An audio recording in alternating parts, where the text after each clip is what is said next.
We now start chapter 8, and chapter 8 is all about sampling distributions.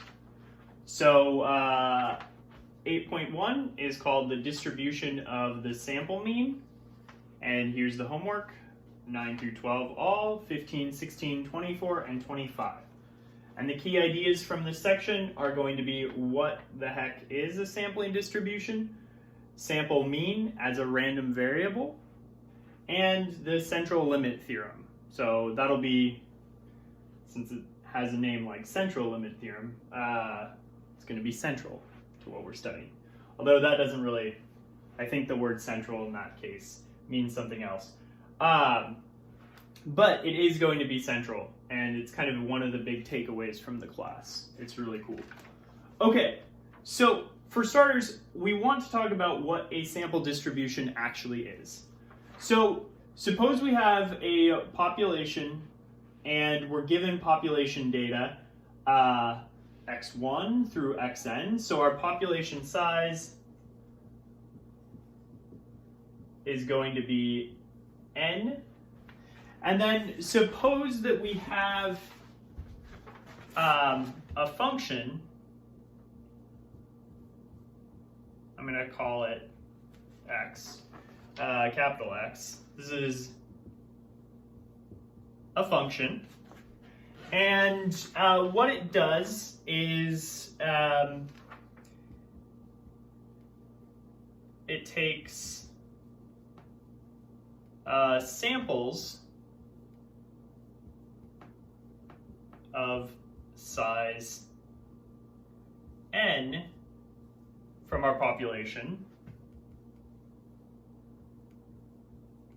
and spits out more data.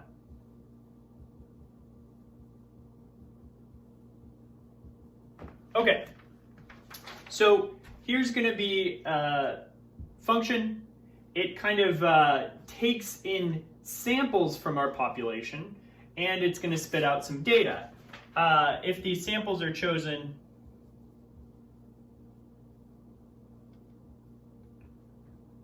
are random, then the distribution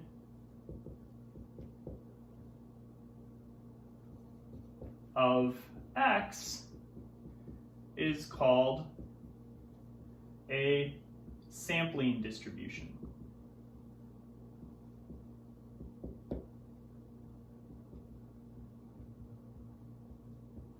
And so this is the key idea. So in this way, we can think of x as a random variable. It becomes a new random variable because what we're doing is we're randomly choosing samples from our population, and we're taking in that information and we're spitting something else out. And what x is going to do is it's going to kind of range over all of the random samples that you could get, all of the possible samples of size little n from your population, and it's going to spit out some outcome, some data for each of those. So the first thing we're going to look at, first thing we'll consider is the sample mean, x bar.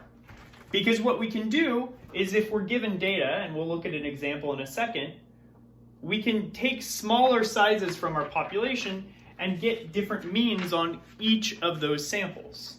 And that's exactly what we're going to do. So in this way, keep in mind, x bar is going to become a random variable.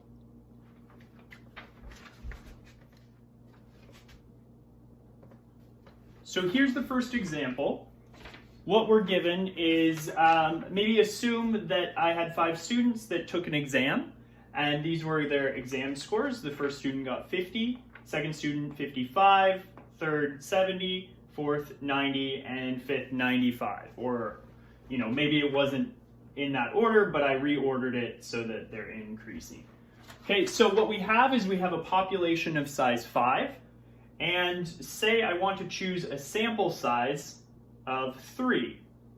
Now, again, how many samples do you expect? Well, we can compute that. That's going to be 5, choose 3, which is going to be 5 factorial over 2 factorial times 3 factorial, which is going to equal 5 times 4 divided by 2, or 10. So we should expect that there are 10 samples of size 3 from our population of 5. Okay, so what I've done in this table is I've written them out. I've written all 10 of them out. See, we have 1, 2, 3, 4, 5, 6, 7, 8, 9, 10. Perfect, exactly what I expect. And I've written out what data points we're going to have, or which x values each sample constitutes. So here I have x1, x2, x3, all the way up to x3, x4, x5. And now, in the second column, I've listed all the data corresponding to those kind of students, if you will. And so here's the data. And then what I've done here is I've computed the sample mean of each of these things. So again, you could think about it like if I'm randomly choosing one of these, my numerical outcome corresponding to that is just going to be one of these values, the value corresponding to that sample size. So again, in that way, the sample mean becomes a random variable. And you can see that for, each sample, we get a specific numeric value. Okay, so a couple things I want to bring to your attention is what we can do is we can actually compute the mean of the sample mean. And I know that seems a little inception-y, but that's what we're going to do. And something curious is going to happen. So notice that if I add all of these values up, so that's what I'm going to do. I'm going to add them all up. I'm adding up all the sample sizes. So this is going to equal 720. I didn't do that quickly in my head. I did it ahead of time. That's going to be 720. And then what happens if I divide by the number of data points that I have? Remember, how many data points am I summing up? I'm summing up 10. I'm summing up the number of samples of size 3. So I have to divide by 10. And I get 72. So that's the sample, the mean of the sample mean. So when I add up all of the sample means together and I divide by how many there are, I get a new mean. That's 72.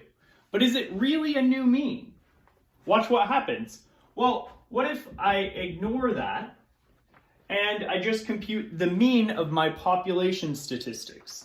So the parameter of my population, and I compute the mean, and I get, 50 plus 55 plus 70 plus 90 plus 95, all of that divided by 5. You'll get 360 divided by 5, and guess what you get? 72. So it's curious, they're the same number, even though these values look a lot different than what we started with. This isn't a coincidence, and we'll talk about that in a second. All right, so now suppose a population has mean mu and standard deviation sigma. If we take samples of size n, then the sample mean, x bar, becomes a random variable. So we've talked about this. Now, as it becomes a random variable, you can talk about the expected value, or the mean of that random variable, and we write that as mu sub our random variable, sub x bar. And now, since this is a mean of a random variable, it should have a value. We should be able to compute it. And what it ends up being, just like we saw in example 1, is it just ends up being the mean of your population, of the population data. It's the exact same thing. And this doesn't matter what size your population is. It doesn't matter what your sample size is either.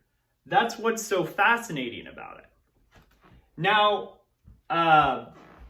what about your standard deviation? So remember, we have a random variable. All random variables have standard deviation. Well, what is this going to be? Turns out that this is going to be your original sigma divided by the square root of n, where n is that sample size again. So we're going to talk about how these things affect the distribution in a second, but one thing to keep in mind is neither of them depend on the population size. It doesn't depend on the population size. The mean doesn't depend on your sample size, but the standard deviation is affected by your sample size. It actually gets smaller as your sample size gets larger. So keep that in mind. We're gonna stress that point in a second. And so this is actually sometimes referred to as the standard error of the mean. And since it depends on your sample size, you could say standard error of the sample mean too. Okay, so let's see an example of this. Let's find the standard error of the sample mean from example 1. So how do we do that? Well, we know our data points. I actually have them written here. And so from this, we can figure out the standard deviation. So from the given data, we can figure out standard deviation. So keep in mind this is from the population data.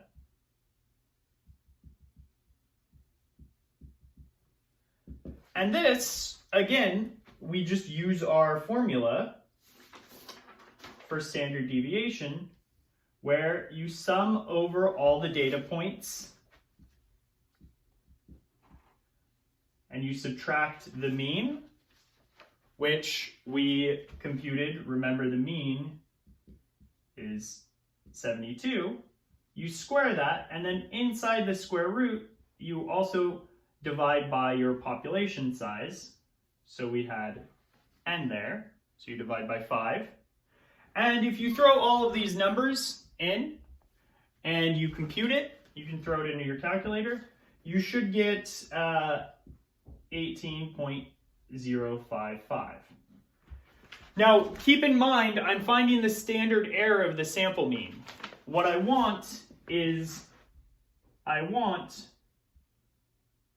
this value, not this value. Maybe I should say approximately. Yeah. So what I've done is, in the end, standard deviation, you usually want 2 decimal points for that. So before I do rounding, I'm going to keep it out to 3 decimal points until I get to the end. So that's what I've done there. Okay, so what I do here is I remember that our sample size was 3, and so in order to compute this, I just throw it into this formula here, where I go 18.055 divided by the square root of 3.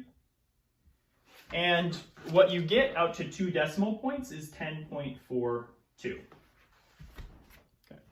So that would be how you would compute a standard error of the sample mean. All right, so what this allows us to do is it allows us to take a random variable, call it x, and we can create new random variables where we do the sample mean. So, say we're taking samples of size n, and we get a new random variable. And you could even keep going with that. We have a random variable. We could start taking samples of the samples and samples of the samples and keep going.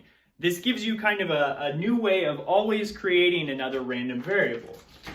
And so what we can do with this, though, is, as we saw, say our first random variable has mean like this. This is its expectation, and it has standard deviation like this. Then what that implies is that our new random variable, the sample mean, is going to have the same mean as your original one, and its standard deviation is just going to be standard deviation of capital X divided by square root of n. Okay, so what I want to do is I actually want to kind of draw a picture that goes with this. And so, what you want to think of is, suppose our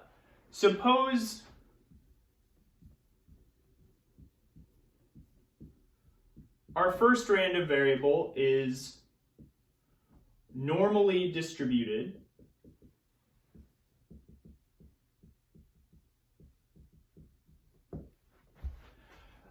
Can we say anything about our new one? Can we say anything about the sample mean?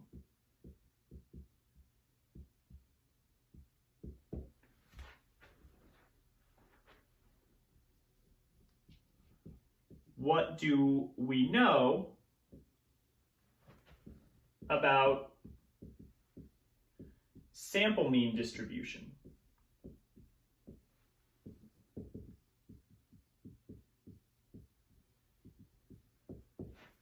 Well, it turns out that what we know is that x bar will also be normally distributed.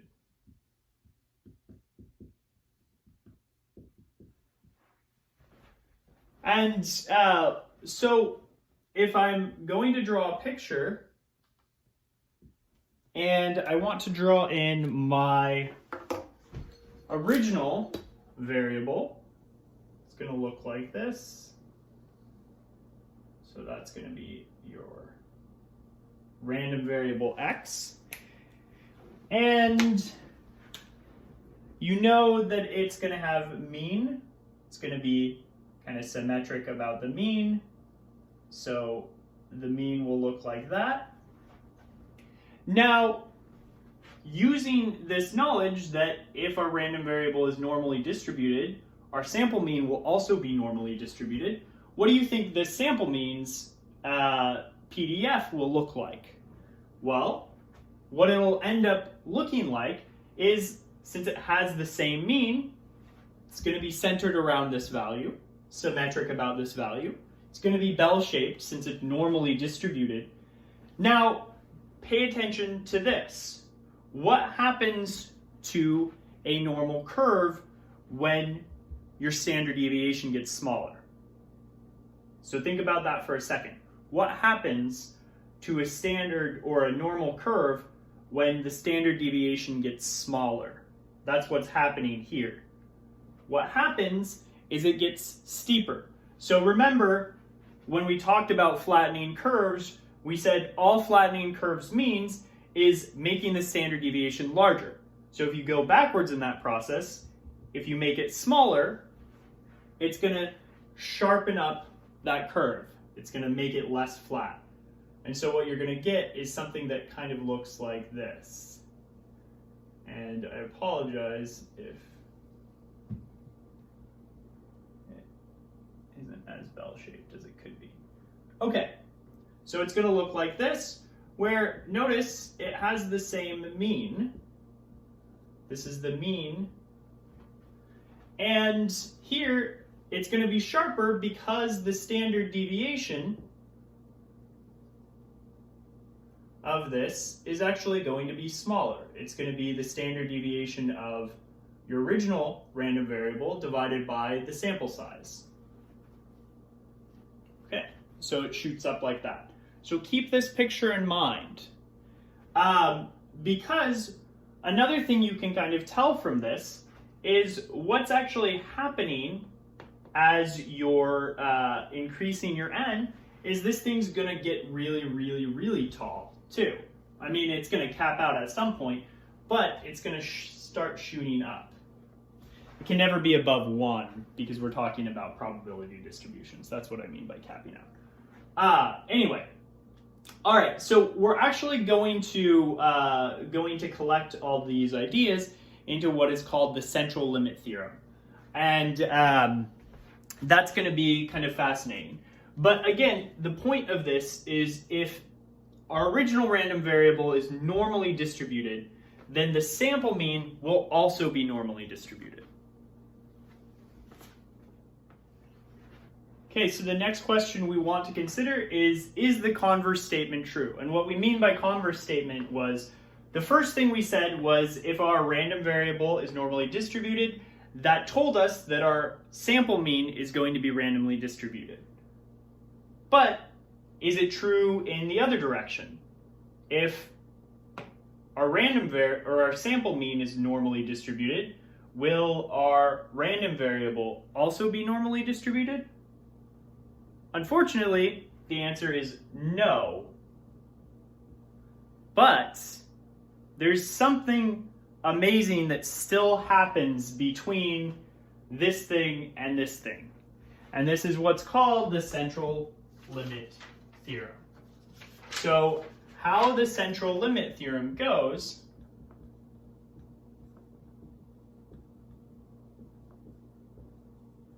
is regardless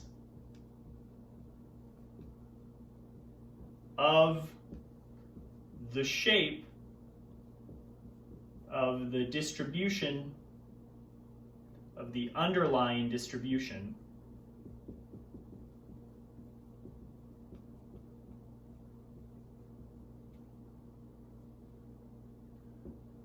the sample mean becomes approximately normal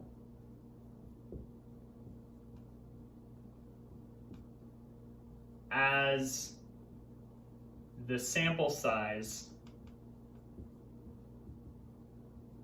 increases.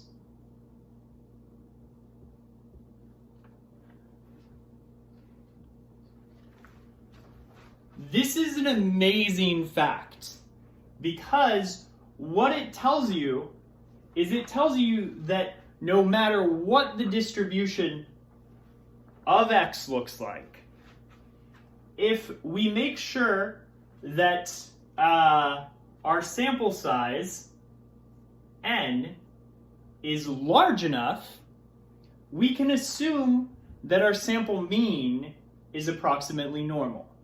Now, it's important to know that this does not mean that our variable will get approximately normal as long as our population is big enough. That's not what that means at all. What it means is, again, that if you're choosing large enough samples, your distribution of the sample mean will be approximately normal. Okay, so you might be wondering, how big is big enough? All right, so here's the rule of thumb. And we're going to use this for this text. Now, I do want to warn you, this is a conservative number, and what that means in this case is it's not small, it's actually a very safe bet. So you could probably use the central limit theorem to talk about approximate normality with smaller sample sizes, but what we're going to do is we're going to say, just so we're all on the same page, if n is greater than or equal to 30, we can assume that x bar is normally distributed.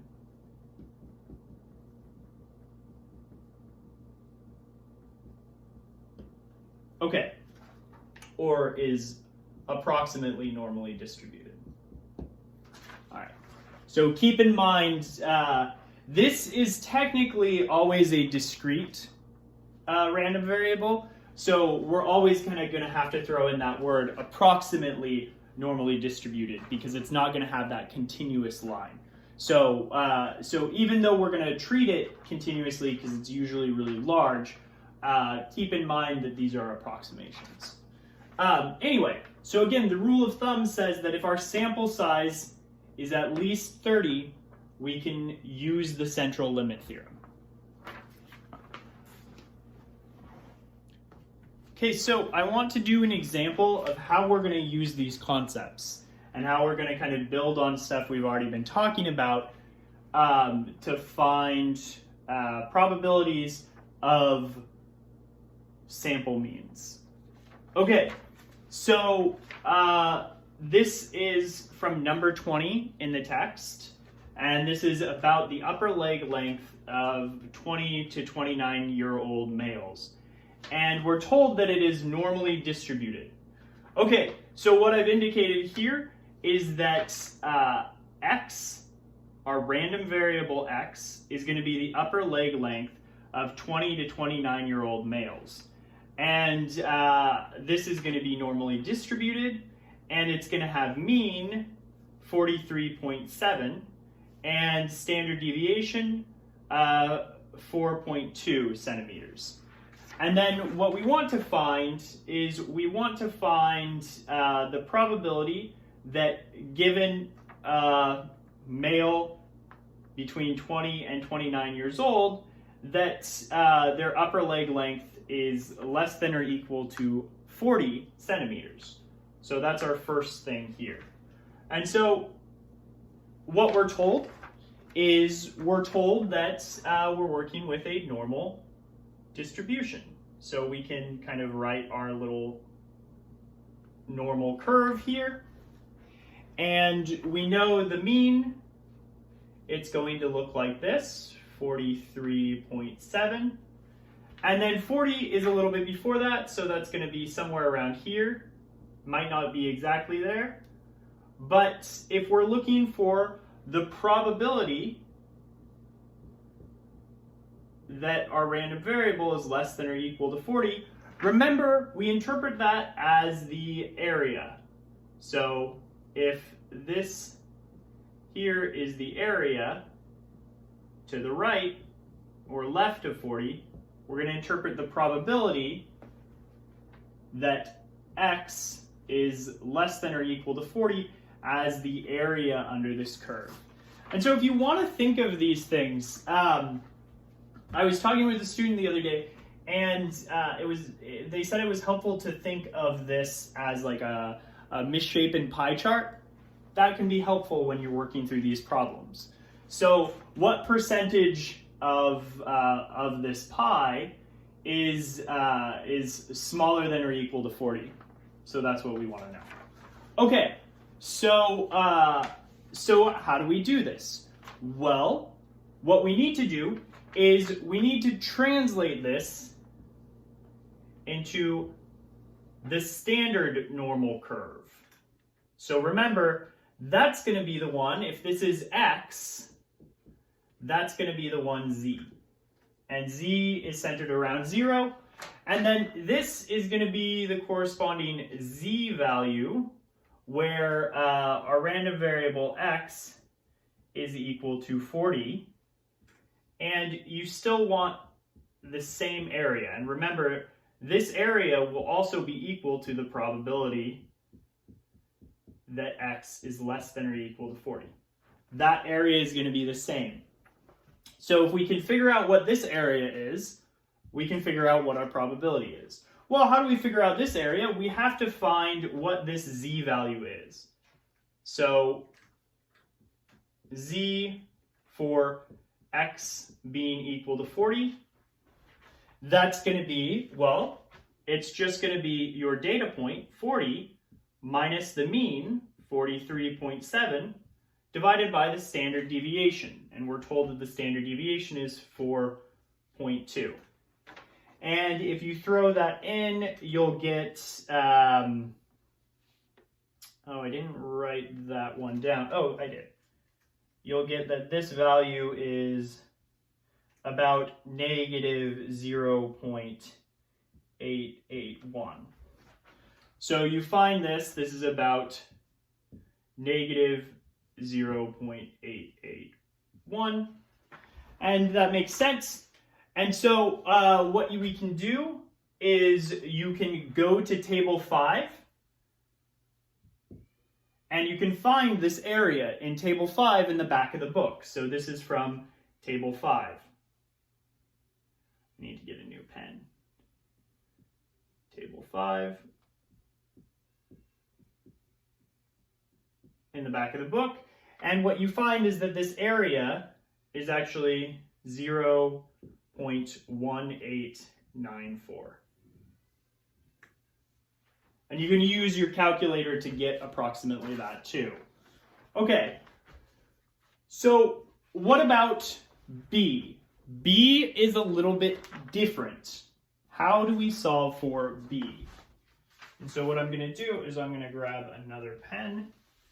Hopefully it works. And grab my next set of notes. So what do we know? We know that our original variable is normally distributed.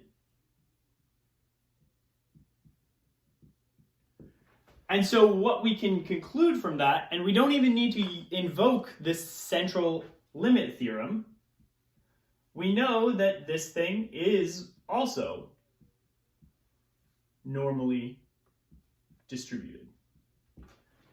And so what that means is, if we look at the distribution of x bar, well, first thing we want to do is we know that the mean is going to stay the same. So the mean of x bar is going to be 43.7, and you're still going to have, 40 over here somewhere. But you want to keep in mind that if I look at my standard deviation, it's going to be the standard deviation of my original variable, but divided by the square root of your sample size. And since our sample size in this case is 9, this is going to be the square root of 9, or 4.2 divided by 3. And I think what you get is 1.4. And so notice that the standard deviation went from 4.2 in part A to now we're talking about a sample mean. It's 1.4, it's smaller. So what's going to happen is this is going to shoot up and be steeper, and then come back down about the mean. It's still going to be symmetric about the same mean, but it's going to be steeper.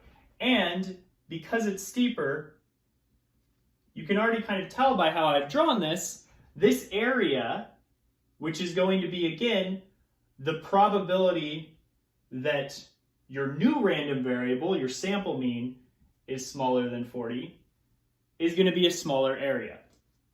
From then on, all we do is we do the same thing. We have to standardize this into z, where, again, we get 0. And here, what we're talking about is we're talking about when the sample mean is equal to 40. That's the value we want, and we want that area there. So this is going to be equal to that area. It's also going to be equal to this area here. And so what we do is we, again, find this z value where the sample mean equals 40. And the calculation is almost the same. You get 40 minus 43.7 divided by standard deviation. Remember now, the standard deviation is a little bit different. It's 1.4. And so what that gives you is it's going to give you negative 2.64. Notice that we're further away from the mean. We're further away from 0 now. So I guess this is, again, approximately. So it's approximately that.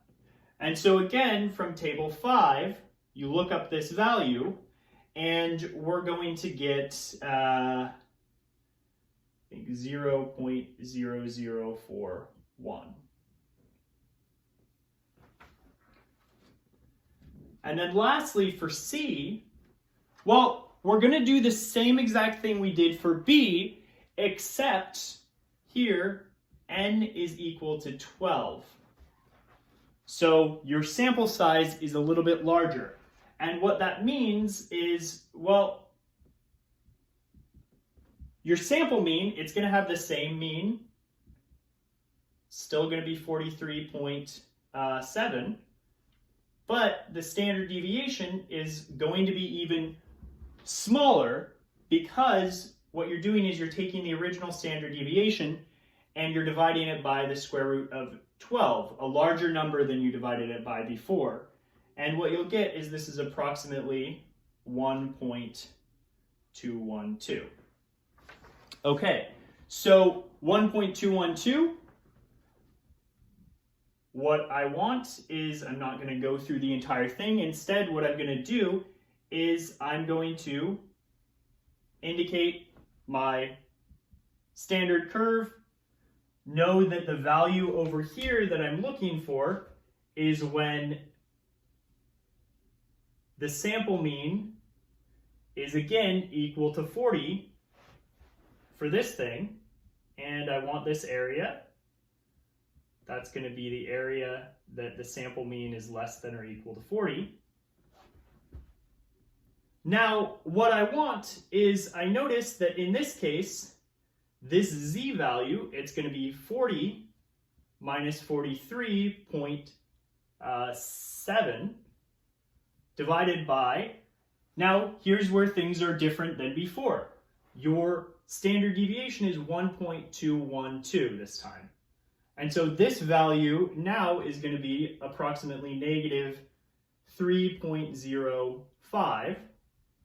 So we look at that, negative 3.05, and we look up on table 5 again, and what you'll get is 0.0011. So again, what's going on here is the probability that a single person is going to have value less than or equal to 40, or upper leg length less than or equal to 40 centimeters, is about 18% or 19%. But if you take a random sample of 9 people, the probability that the mean of those people is going to be less than 40 shoots down quite a bit. It's because what you're doing is most of the people are coming from, higher leg length.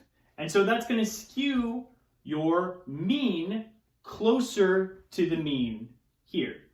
And if you take a larger sample size, it's going to skew it even closer. This says that maybe one person out of every, or one sample out of every 1,000 samples that you're choosing is going to have a mean less than 40. This one says that if you're taking samples of size 9, maybe 4 samples out of every 1,000 samples you choose are going to have a mean less than 40. Whereas this one says that, about 189 people out of every 1,000 that you choose are going to have leg length.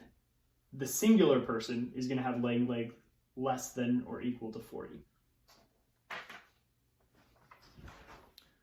Oh, before we leave, one thing I want to point out is notice at this step in B, we knew our original variable was normally distributed. So we could tell that x, the sample mean, x bar, is also normally distributed. Notice that our sample sizes are 9 and 12 in both of these cases. Those don't fit in with our rule of thumb, but because our original variable, our original random variable, was normally distributed, we didn't need to invoke the central limit theorem. We already knew that our sample mean would be normally distributed. But if we don't know anything about the distribution of our random variable, then you have to make sure your sample sizes are large enough. So you have to satisfy that rule of thumb. So watch out for that when you're doing the homework problems and on quizzes and tests and things like that. If you don't know the distribution of your random variable and you want to use normalness or normal distribution for your sample mean, you have to make sure that your sample size n is large enough. Okay, keep that in mind.